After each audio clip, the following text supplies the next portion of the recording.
Siebie nie widać. Nie widać? Ledwo. Co zajęcie było widać? Tak.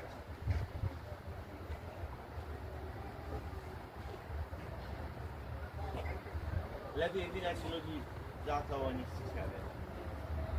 No to ja tak. Może tu trochę bliżej zejdziesz. Parę schodów jeszcze.